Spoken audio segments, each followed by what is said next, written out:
Shalom Bapak Ibu, Saudara-saudara sekalian. Puji nama Tuhan, saya harapkan Bapak Ibu tetap bersemangat menjalani hidup ini, tetap berpengharapan karena kita mempunyai Tuhan yang sanggup untuk memelihara kita. Kita berjumpa kembali dalam acara Menerima hari ini. Kita akan belajar firman Tuhan tentunya untuk memperkaya kekayaan rohani kita. Kita harus penuh firman supaya kita bisa menjadi kuat. Mari kita buka terlebih dahulu acara Menerima hari ini dengan doa. Terima kasih Tuhan kalau kami boleh belajar, boleh menggali firman Tuhan, biarpun secara singkat Tuhan, dalam acara Menerima hari ini.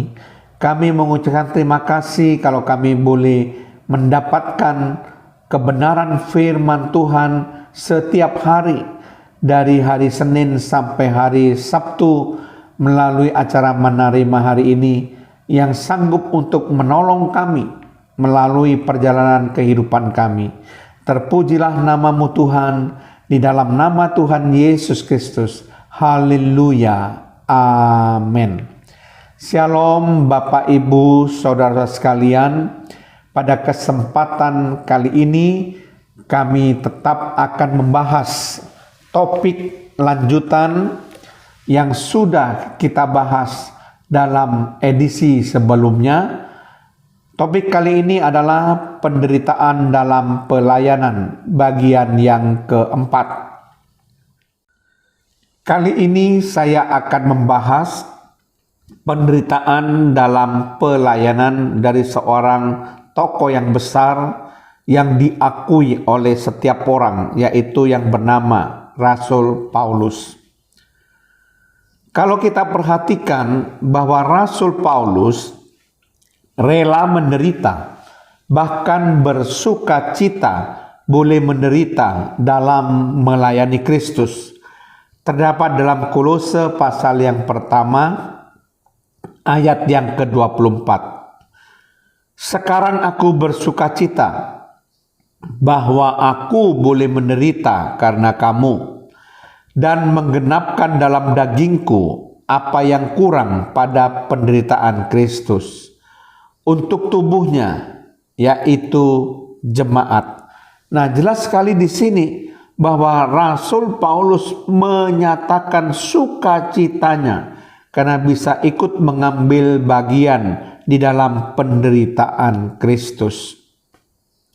Rasul Paulus mengatakan, jika kita harus menderita karena kehendak Allah, bahkan kalaupun harus menyerahkan jiwanya untuk itu, janganlah menghujat atau menyalahkan Tuhan penciptamu, tetapi tetaplah selalu berbuat baik terhadap penciptamu yang setia. Seperti yang tertulis dalam 1 Petrus pasal 4 ayat yang ke-19. Karena itu baiklah juga mereka yang harus menderita karena kehendak Allah menyerahkan jiwanya dengan selalu berbuat baik kepada pencipta yang setia. Jadi bagi Rasul Paulus, menderita di dalam melayani Kristus merupakan suatu kebanggaan, sesuatu yang tidak perlu disesali. Kalau kita perhatikan penderitaan dalam pelayanan yang dialami oleh Rasul Paulus, itu begitu banyak Bapak Ibu. Bisa kita lihat di dalam 2 Korintus pasal yang keempat, ayat yang ke-8 sampai ayat yang ke-9. Di situ merupakan daftar penderitaan yang dialami oleh Rasul Paulus. Dikatakan di situ bahwa Rasul Paulus ditindas, mendapat tekanan, diperlakukan dengan sikap bermusuhan. Kata Yunaninya, kata ditindas itu adalah tlibo. Kemudian Rasul Paulus juga habis akal, tanpa jalan keluar, tidak tahu harus berbuat apa. Rasul Paulus juga dianiaya, mengalami ancaman bahkan sampai serangan. Rasul Paulus dihempaskan, artinya dijatuhkan atau dipukul jatuh, dilempar keras-keras, bahkan ditolak oleh orang-orang. Kemudian di dalam 2 Korintus pasal yang ke-11 ayat 23 sampai ayat 28 dan ayat 33 juga menguraikan penderitaan Rasul Paulus sebagai seorang pelayan Kristus.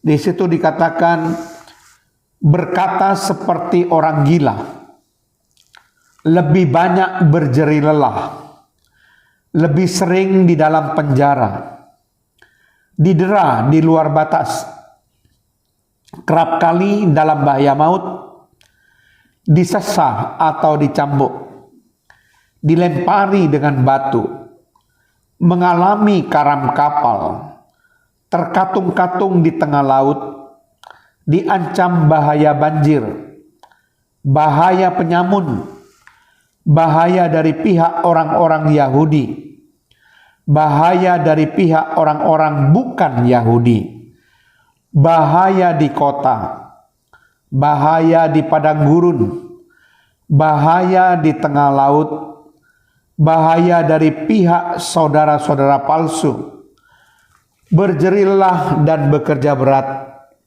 tidak tidur, lapar dan dahaga, kerap kali berpuasa, kedinginan, tanpa pakaian, lolos dari maut dengan masuk dalam keranjang, dan banyak hal lain lagi penderitaan yang dialami oleh Rasul Paulus di dalam pelayanannya. Dan kalau kita menyelidiki Ibrani pasal 11 ayat 36 sampai 37, itu disebutkan penderitaan dan pelayanan yang dialami oleh para pelayan Kristus yang lain.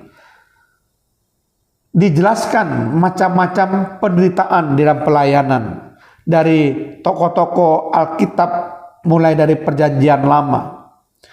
Di situ dikatakan penderitaan dalam pelayanan dalam Ibrani 11 ayat 36 dan 37 yang dialami oleh tokoh-tokoh yang lain adalah diejek, didera, dibelenggu dan dipenjarakan, dilempari, digergaji, dibunuh dengan pedang, mengembara dengan pakaian kulit domba atau kulit kambing, menderita kekurangan, menderita kesesakan, menderita siksaan. Itu adalah penderitaan dan pelayanan yang digambarkan dalam surat Ibrani pasal yang ke-11 ayat 36 sampai 37. Nah, Bapak Ibu saudara sekalian, kita sudah belajar bagaimana penderitaan dalam pelayanan yang dialami oleh Rasul Paulus